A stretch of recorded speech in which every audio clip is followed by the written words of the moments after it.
Today we're going to keep things pretty short and leave plenty of time for questions. But with us we'll have Mayor Tim Keller, CIO Sarita Dyer, Chief of Police Harold Medina, and Senior Policy Analyst for APD Damon Martinez to overview the legislative agenda, and then we'll open it up for questions. To get us started, I'd like to welcome up Mayor Tim Keller.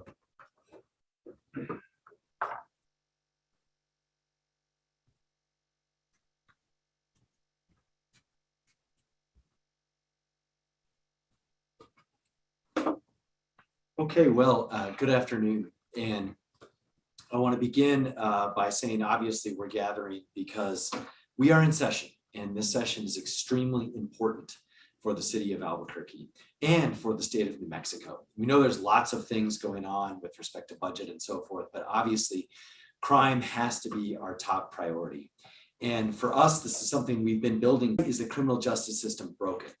And what we came up with is actually 40 different things we have to do. There is no one answer. But we know this, even just in the few weeks since the new year, we've had 3 homicides in Albuquerque. We know that this is on the heels of the most violent year in our city's history. And we know that these problems have been going on for far too long. They've been building every year up until this year. And we've even seen escalation in violent crime really in Albuquerque for the last decade. And as we know from other reports that are now coming out, crime is up in 20 counties around the state as well. So we do believe this is a statewide issue. But first and foremost, it is a metro issue. But we know that everyone's children typically go to school in Albuquerque, people go to the mall in Albuquerque, people use the airport in Albuquerque, people use our hospitals in Albuquerque. So unfortunately, for better or worse, Albuquerque's problems are also the state's problems. And we are asking for help because we have to get tough on crime, but we cannot do that alone. We need the state legislators' help. And I appreciate the governor stepping up in some areas of this, but there's a bigger picture that we want to paint today that we agreed last summer we have to advocate for. And it's about how we stop that revolving door. So it is about things like pretrial detention, but we also need help from the courts on things like the CMO. We also need funding for the courts. We can't have a system that can't actually fund the tracking of criminals with ankle bracelets on a 24/7 basis. So this is why our Metro Crime Initiative is so important, because there's a number of components to it, including funding our violence intervention program statewide, because we know that when it comes to violent criminals, the city boundary is not really meaningful. They're here because this is the largest city in a vastly rural area. And so that's what we've got to focus on more, a lot less on whose jurisdiction is what, which, and where the boundaries are for various law enforcement agencies or even state legislative seats. And so for us, we also know that our approach has to deal with the nexus between a use of a firearm, a weapon, and that nexus between justice in the criminal justice system, which is not happening right now. And basically what that means is that if you use a violent weapon or a weapon in a violent crime, we want to treat that situation differently, meaning more seriously, so that there's less likelihood of you being out creating another crime. And so we'll talk about what this means with respect to the revolving door, but we know that we need help now and we need action now. And we absolutely have to make a statement that our legislature and our community is with us on this. The last thing I would just share is that I have met, as many of us have in the metro area, with the parents of people who've lost loved ones because of violent crime.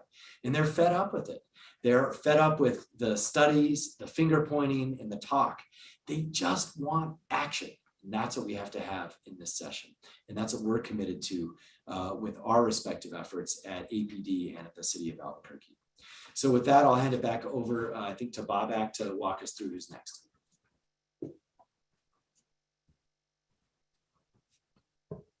Thank you, Mayor. Next, we'll have Chief Harold Medina speak to us about some of the public safety legislation that's expected to come up this session that the city supported.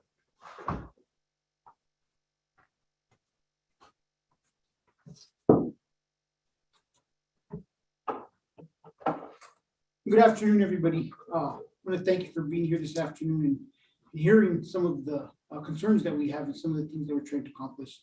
I've said it many times, it's time that we draw that line in the sand. It's not just a line in the sand that the Albuquerque Police Department wants to draw, it's something that the community is demanding. We need to lower violent crime. We're supporting bills in the legislature to make sure that violent offenders, gun offenders, are held accountable. We're asking for the support of all our partners to strengthen APD in each law enforcement department that needs help right now. We'll be advocating for pretrial rebuttal presumptive to detention, and for those that are charged with a violent crime to ensure that they are not released into the community if it can't be shown that they do not pose a threat to the community. Penalty enhancement for criminals who are using a firearm. If you brandish or you're in possession of a firearm while you're committing crime, I've said it over and over again, you are apprehension attempt away from becoming a violent offender towards the citizen who discovers you committing these crimes or an officer who tries to apprehend you. A task force to examine officer retention and recruitment. This is about supporting efforts for APD and law enforcement agencies statewide. When our surrounding jurisdictions are strengthened, it only helps the city of Albuquerque. Many times there are agencies such as state police who could assist us even more with some of our biggest challenges. We know that during this period of COVID, traffic issues have risen throughout the city of Albuquerque. There's a lot of state roads, freeways, where other agencies can assist us. And we're here to advocate for all parts of the criminal system, including other agencies, to get support and to be able to expand the direction they're going and the resources that they have availability to. Thank you.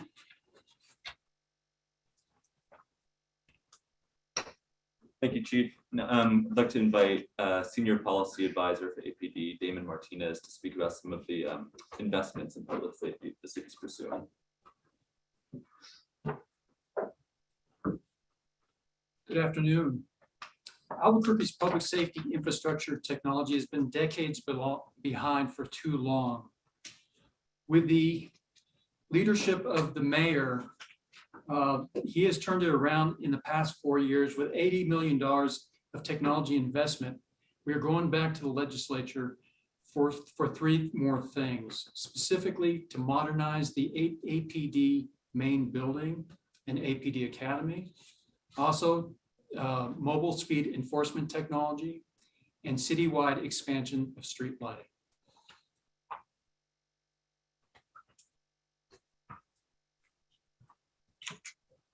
Damon. Next, I'd like to welcome up CAO Sarita Dyer to speak about a second section of the MCI agenda at session.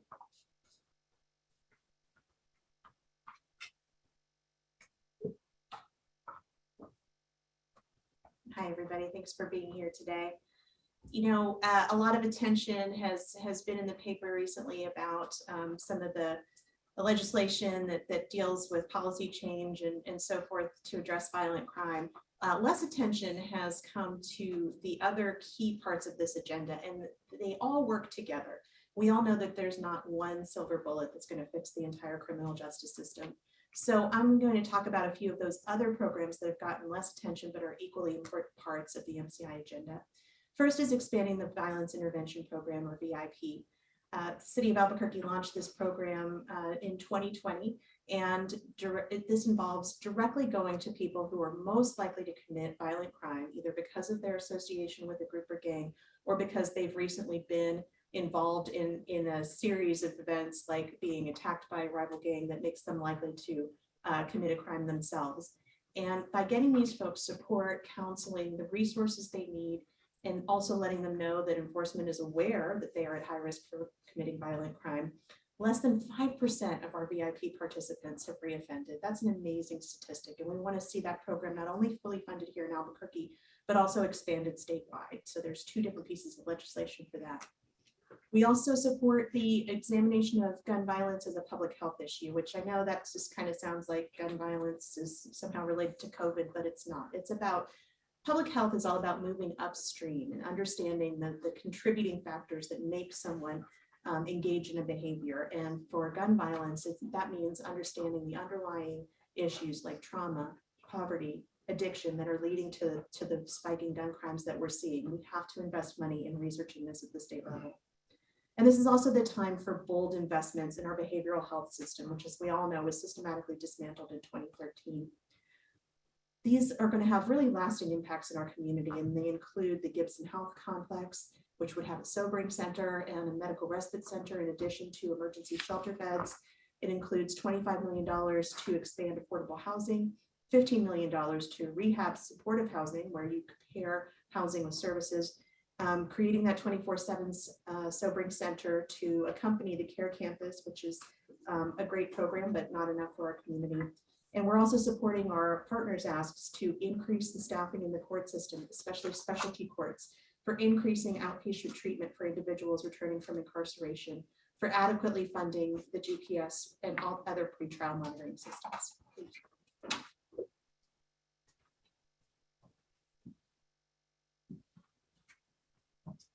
Thanks so much. So we're going to pause the camera and move to Q&A here. So if you have sent questions to Ava or raised your hand, she'll get you in the queue for questions.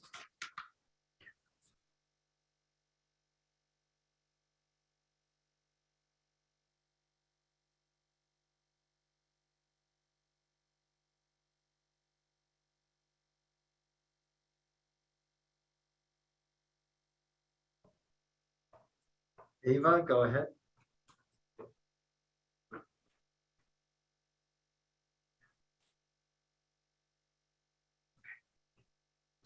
All right. I see we've got Nancy Laughlin, KOAT, on for the first question.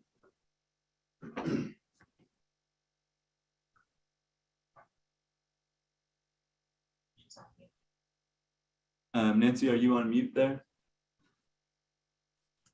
Hi, can you hear me? Yes.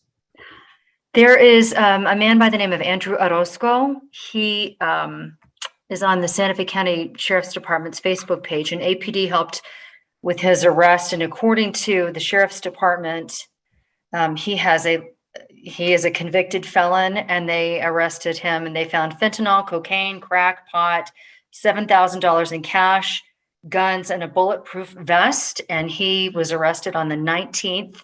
Again, APD was involved in that arrest, APD Narcotics, along with the Santa Fe County Sheriff's Department. Anyway, court records showed that he was released the next day. Your thoughts on that? He's out. Would you like to address this question? Nancy, I think you just supported exactly what we're saying in the fact that there are some people that need to remain in jail.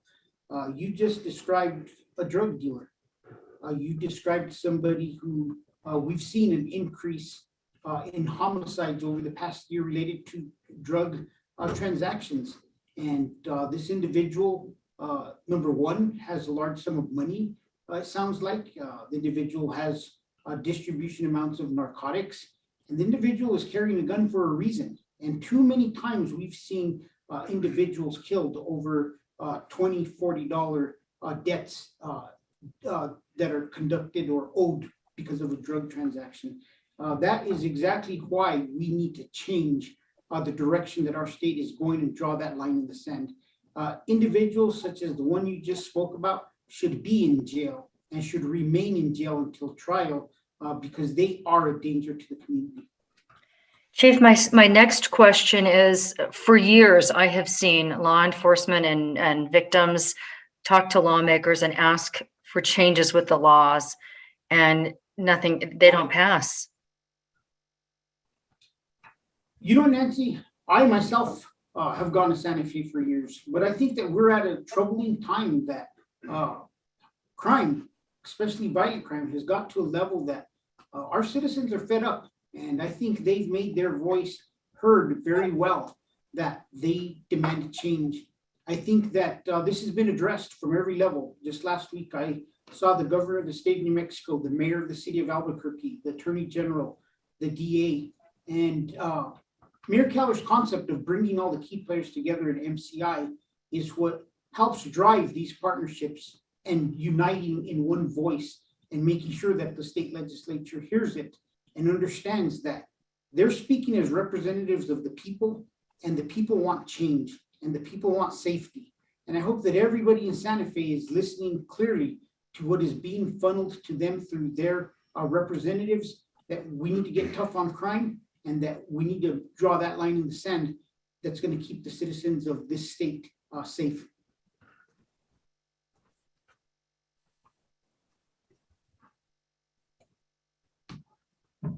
Thank you, Chief. Ava, would you let us know who's next in the queue for questions?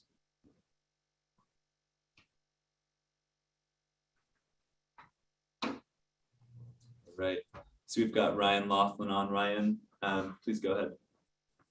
Thanks, Bobak. Two questions. The first is about the violence intervention program expansion. Is there a dollar amount that the administration would like to see allocated to that? And how many more people are we looking to hire? When I had a conversation with Jerry Pachicha, she said, I think they have 4 caseworkers now, and she said it'd be great to have 40 to do 10 in each quadrant of the city to really make violence intervention program make some meaningful results. Do you guys have a target goal for how you would like to see the violence intervention program expanded with dollars and or people? Yeah, Sarita, would you speak to this?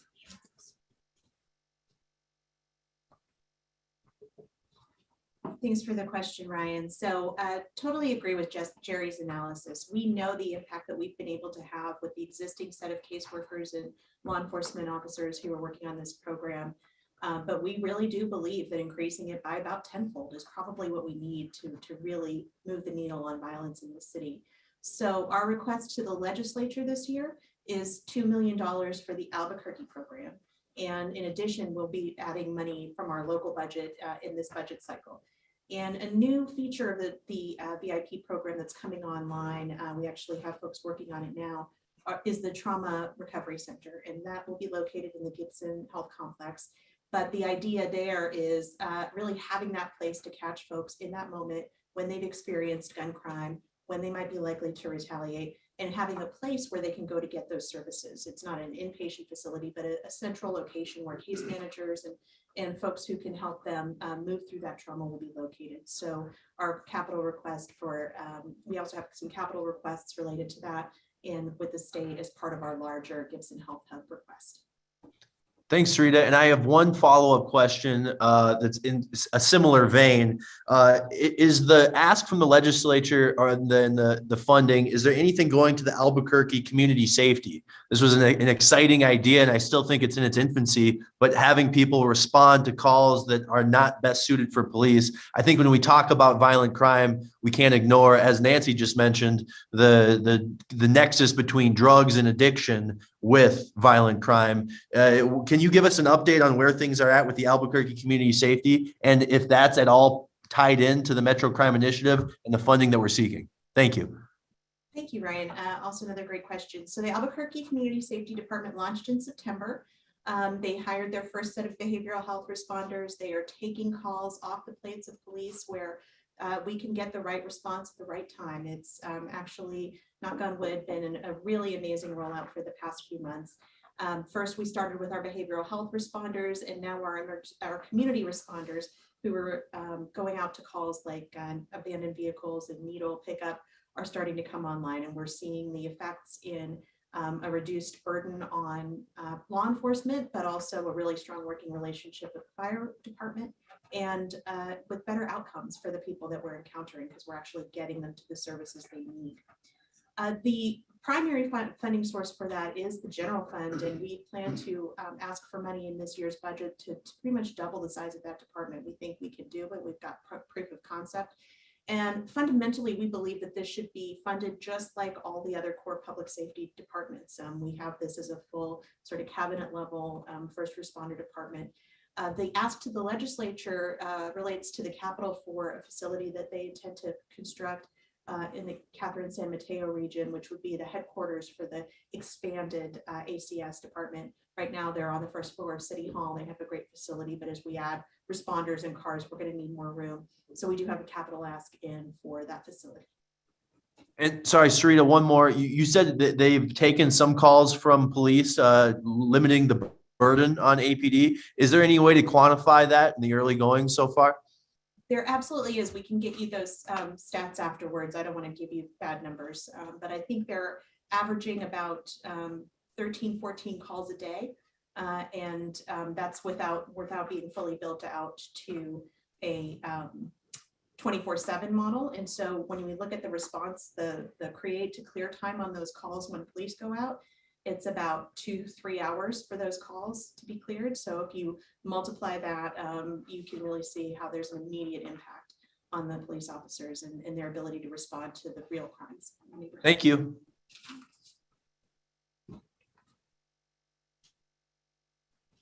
Thanks, Ryan, and we'll make sure to get that data over to you afterwards. Next, we have Susan from the AP, I believe, with a question.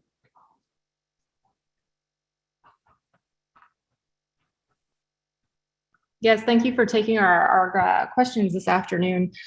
We know that the Legislative Finance Committee had did a really in-depth, deep dive into our situation here in Bernalillo County. They had a lot of findings that they reported on Monday.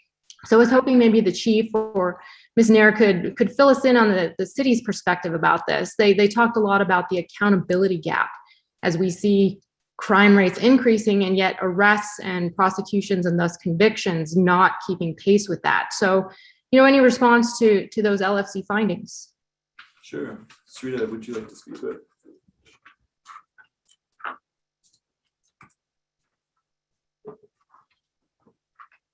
Thanks for the question, Susan.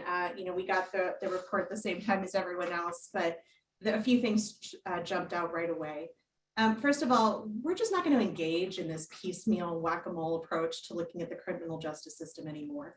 The rebuttable presumption related to pretrial detention is part of MCI, but it's not the whole answer. Nobody ever said it was the whole answer. It's one of 40 points. And talking about that or knocking it down in isolation really is just not the way we can afford to look at criminal justice issues in the metro anymore. But also, there do seem to be some fundamental confusion within the report.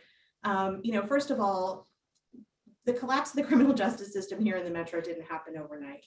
In 2010, the city dealt with budgetary issues by cutting police pay, which led to a steady decrease at APD in 8 years between 2010 and when we got here in 2018, netted a loss of 250 officers. In 2013, the behavioral health system was systematically dismantled, and the state cut off funding to 15 behavioral health providers, all of whom were ultimately absolved, but the damage was done. In 2015, overcrowding at the jail resulted in the case management order that put pressure on police and DAs to move cases more quickly, but there was no concomitant increase in staffing at the DAs, at the public defenders, or at the courts. In 2016, the voters of New Mexico approved the constitutional amendment on bail reform, and that created the set of criteria that we're talking about for when a person should be held pre-trial. Also from a great place, from a compassionate place, from a place of wanting economic justice in this state. But it was not accompanied by a bolstering of other safety measures like ankle monitoring, like other things to keep people safe when you don't have pretrial detention. And then in 2017, the city and county settled that 20-year-old jail overcrowding case. The city's piece of that was that police agreed not to arrest on nonviolent misdemeanors. That was great, but without the behavioral health system, there was really no alternative to those arrests. So when we look at this report, there are some just fundamental disconnects with that history. So when we see arrest numbers go down, we have to remember that in 2017, we fundamentally changed who the police were allowed to arrest. We also, this report talks a lot about getting caught. On page 5, it says research shows the certainty of being caught is a more powerful deterrent to crime than severity of punishment. Everyone who's facing pre-trial detention has already been caught once. The question is, how many times are we going to ask the men and women in our police department to catch them before we can stop them from committing additional crimes? And when we talk about this rebuttable presumption, what we're really talking about is that the threat of getting caught doesn't mean anything anymore. So when we look at the drops in the diversion programs that are discussed on pages 10 and 11 of the LFC report, why would anybody who's rational enter a diversion program when they've got a 70% chance of being released and an even much smaller percentage chance of actually being ever convicted of anything? Those trade-offs that you need to have a successful diversion program are gone. So, I know the DA has raised issues with the data. That's not really what we're here to talk about, let's assume all the statistics are right in the report. Violent crime is being committed by 5% of the people who are released pre-trial. And a question we have to ask ourselves as a community is 5% an acceptable failure rate for the criminal justice system? This is a matter of life and death. And, you know, would you jump out of a plane if you knew that your parachute was going to fail 5% of the time? That's really the analysis that we have to ask ourselves at this moment. And that is only looking at 5% being rearrested, not reoffending, but rearrested. So offending and getting caught. So, you know, we always want to hear from the great minds of the LFC, but here we just think that this is a very narrow sliver of what necessarily needs to be a much broader conversation. And we welcome the chief's thoughts on this as well.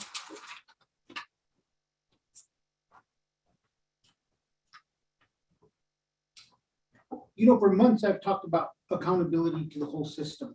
And without a doubt, the Albuquerque Police Department, we have to work harder. We have to work smarter. We've brought in $80 million worth of technology to help us become more effective. We've seen where we have faults and how we could become better. But the one thing I will say that stuck out in my mind was, you know, 5% rate of violent crime is related to these individuals, known violent crime. I think that's the key because we haven't solved a lot of violent crime. The one thing I challenge them is anybody who would like to accompany me to go speak to the mothers and the fathers and the brothers and the sisters of this 5%, I welcome you. Anybody that would like to just reach out and you could go ahead and make those phone calls with me. I had a difficult phone call earlier this week and I spoke to one of the mothers of a young man who had come to the University of New Mexico to fulfill his dream about education and got murdered on our streets. And the mom told me it was the first time in 65 days that she had had a good night's sleep. And we had a great conversation and she supported us getting tough on crime because she doesn't want other families to go through what she did for her son. So yes, 5% may mean nothing as a number to some people, but that 5% to some people mean everything and it will change their life forever. Thank you, Chief and CAO Dyer. We've got Chris McKee with KRQE next in the queue, I believe. Chris, are you on?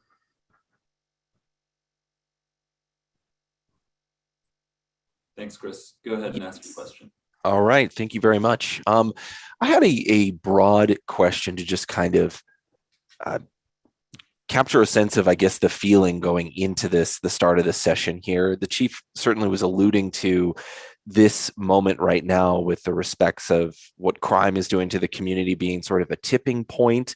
I'm paraphrasing here, but do you feel there is momentum to pass all of these legislative priorities this year? I mean, I'm looking at this list that you guys shared in the main first part of the news conference, and there are at least 9 items, if I counted correctly here, for legislative action on here, with a 30-day session and the bills that are being discussed only at the call of the governor and her executive messages. I wanted to see if A, if you think there's momentum, B, if you think there's enough time to get these passed, and do you think that all of these items will be tackled in this session? If not, maybe what are some of the top ones you really want to see addressed? Mayor Keller?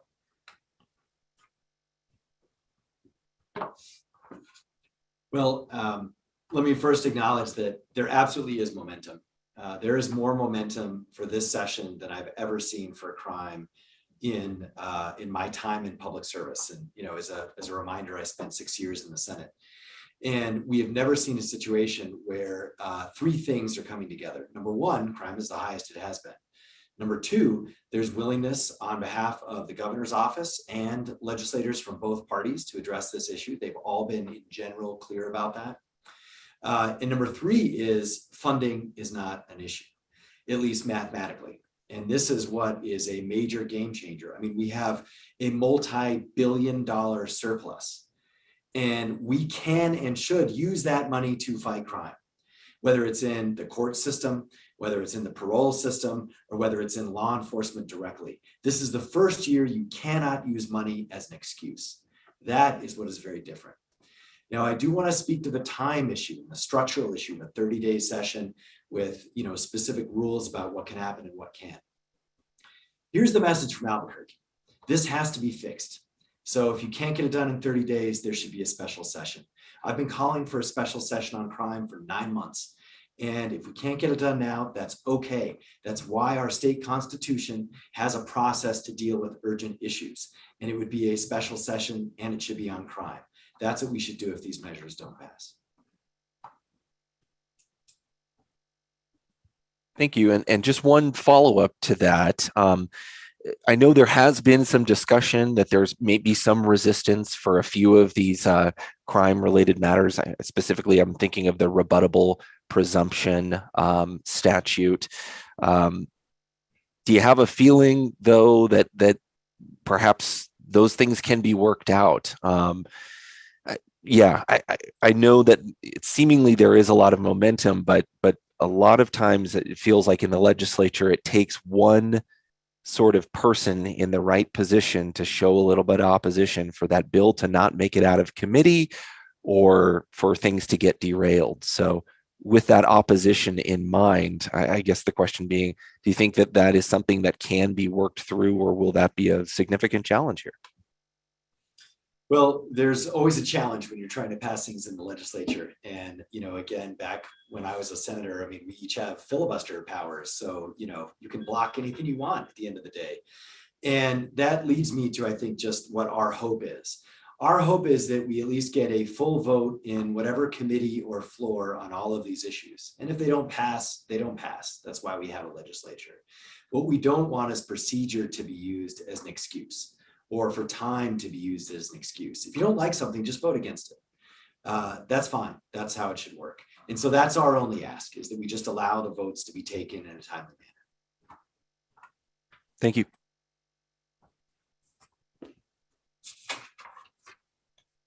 Thanks. A release with these legislative items and investments went out a few days ago. We'll make sure that participants on this call have a copy of that again. I believe Jessica Dyer from the Albuquerque Journal, I believe you're next.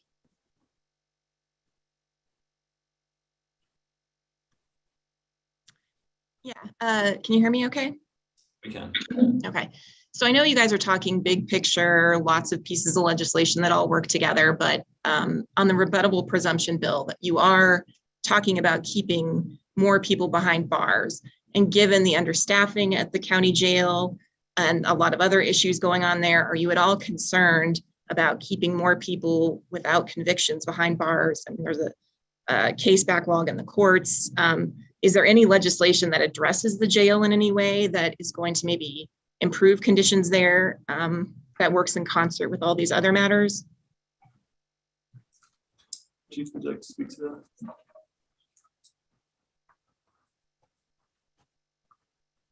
I'm not aware of any legislation that addresses the jail right now, but we have been advocates this whole time for all parts of the criminal justice system. And I think that we need to really look at this, like we have to stop making excuses. Oh, the jail might get too full. Oh, the courts are going to get behind. Oh, the DA's office ain't going to be able to prosecute all these cases. We have 40 key points in this Metro Crime Initiative, and a lot of these issues are addressed in there. We have areas where we're addressing retention of officers, and it could carry over to corrections, it could carry over to any other part. But too many times individuals get stuck on one aspect, one portion, and we start predicting the future and making excuses for the prediction of the future. And I hope that our legislatures look at that and they realize that. The public sees through that. Their excuses, their reasons of finding ways not to do stuff. This administration is about getting things done. How are we going to get this done? And we'll continue to work to get this done.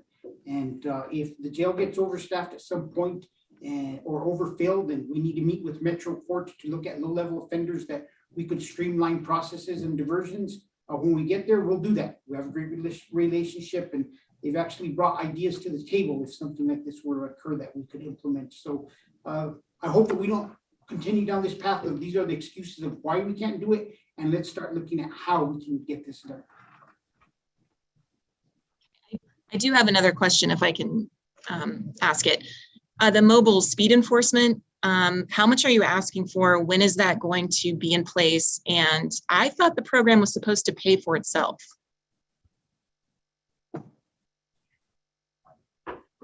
We'll have to provide the number to you just after this presser, but Sarita, would you like to speak to it?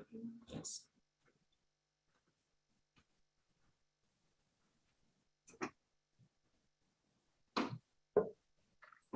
Hi, Jessica. Yeah, we'll get you the number of the exact legislative ask. This will roll out as we've been talking about this spring. There will be a month of warnings before tickets start to go out. The program does generate revenue, should pay for itself, but it is a sort of technology-based program, and there's some infrastructure that has to be built and I'm not the tech person, so I'm not going to say words like 5G that I don't really understand, but there are some things that we need to get in place in our city to create the nodes that are able to service these facilities or this equipment, and that's what we're asking for the capital for. Thanks. And so we're already over time, so we're going to wrap there, but I'd like to ask Mayor Keller to share a few words at the close here. Thanks.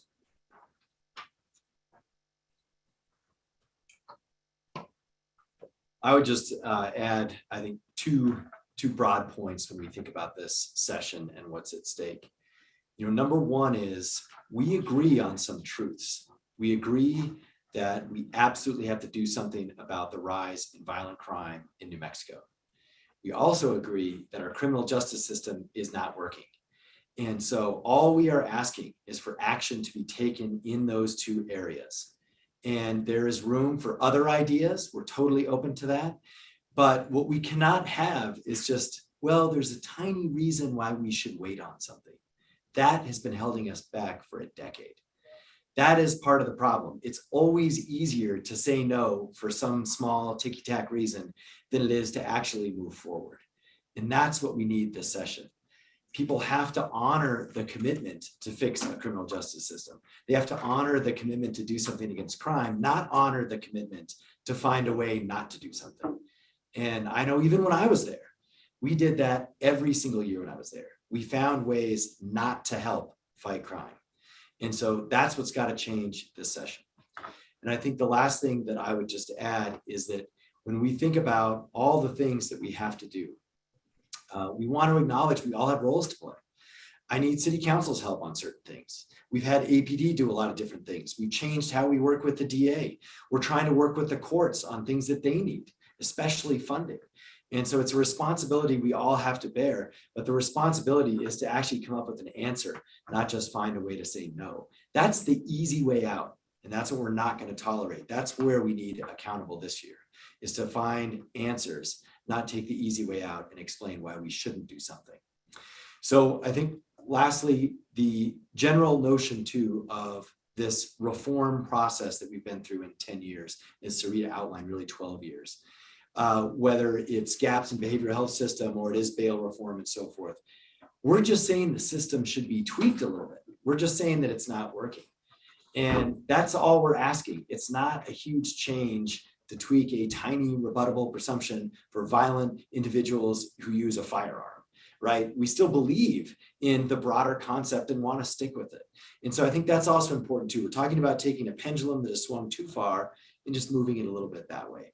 And so that's our approach. That's what the Metro Crime Initiative is all about. And that's what we hope this legislature will be able to help with. Thank you. Thank you, Mayor. Thank you, Chief. Thank you, CAO and APD Chief Policy Advisor Damon Martinez. And thanks everybody for joining us today. Please feel free to continue to be in touch with Ava and I throughout the session about your questions as these bills and investments move forward. But thanks again.